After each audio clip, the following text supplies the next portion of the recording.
On December 19, 2007, a powerful explosion and fire occurred at T2 Laboratories, a small chemical producer in Jacksonville, Florida.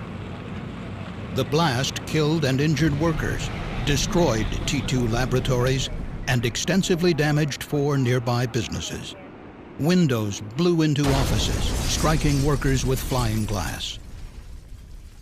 The explosion at T2 Laboratories is one of several accidents that the CSB has investigated caused by runaway chemical reactions. Accidents resulting from reactive hazards occur too frequently and often have serious consequences.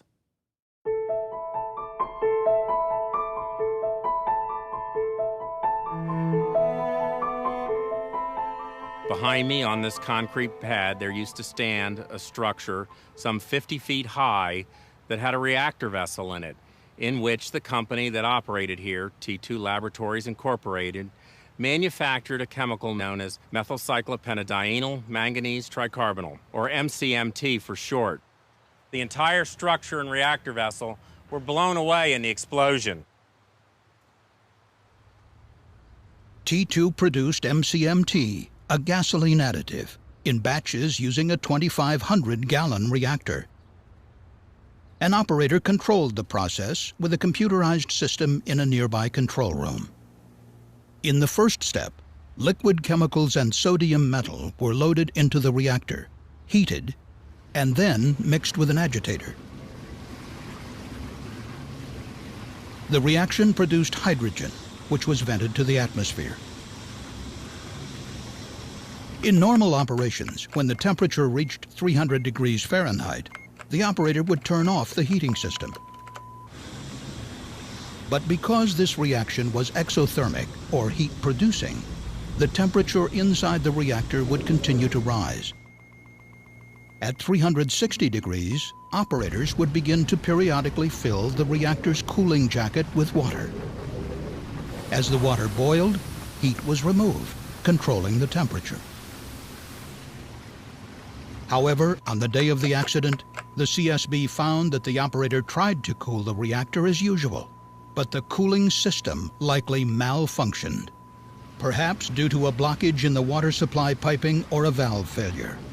The temperature and pressure inside the reactor began to rise uncontrollably in a runaway chemical reaction. T2's co-owners returned to the plant after a worker called to report the cooling problem. While one owner searched for the plant mechanic, the other went to the control room. Concerned about a possible fire, he warned employees to move away from the reactor.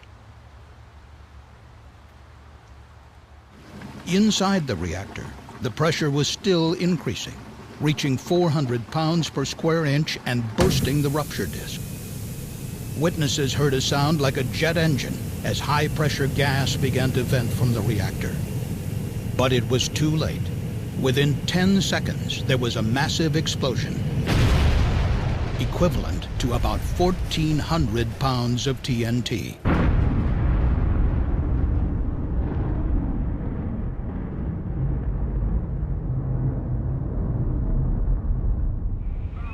The blast damaged buildings over 1,500 feet away. Debris rocketed up to a mile. The co-owner and the operator in the control room were killed. 2 operators further away died from flying debris. 32 other people were injured, including 28 at nearby businesses.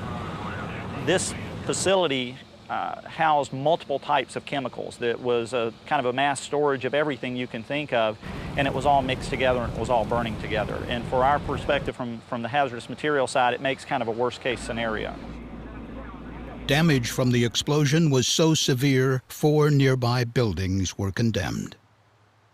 My office personnel heard a whistling sound in the area, and as they looked out the window, they saw an orange glow, which was the blast coming off of the explosion, and it came to our offices and it blew in all the windows in our office trailers.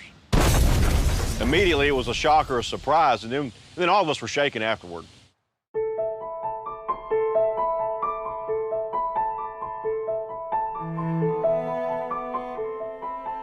In 2002, the CSB completed a study on reactive chemical hazards.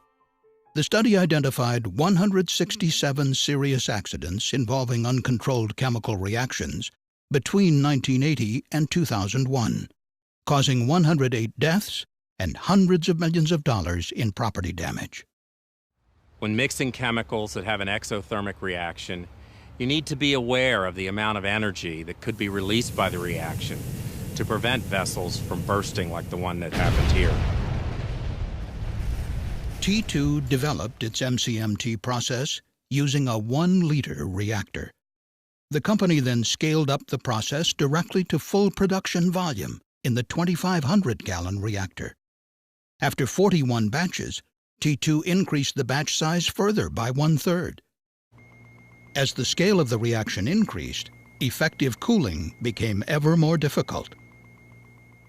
During 175 production runs making MCMT, T2 periodically experienced problems, such as unexpected temperature increases, but the company never fully investigated the causes. And T2 had only equipped the reactor with a simple cooling system using city water. When the system malfunctioned, there was no backup cooling immediately available to control the reaction. The most important thing to managing reactive chemistry hazards is that you have to have a thorough and complete understanding of your chemistry under design conditions and also under all foreseeable abnormal conditions.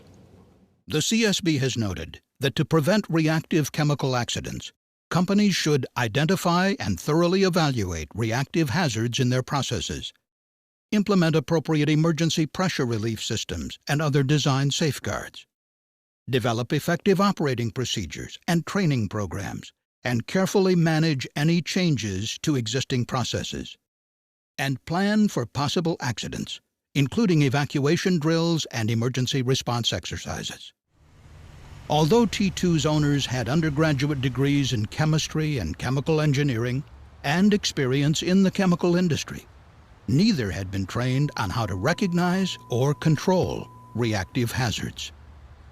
A large portion of the incidents have occurred because the people who are actually running the process were not aware either of the existence of the reactive chemistry hazard or of the potential magnitude of the consequences associated with that chemical reaction hazard. So a lot of the problem, I think, is education and awareness.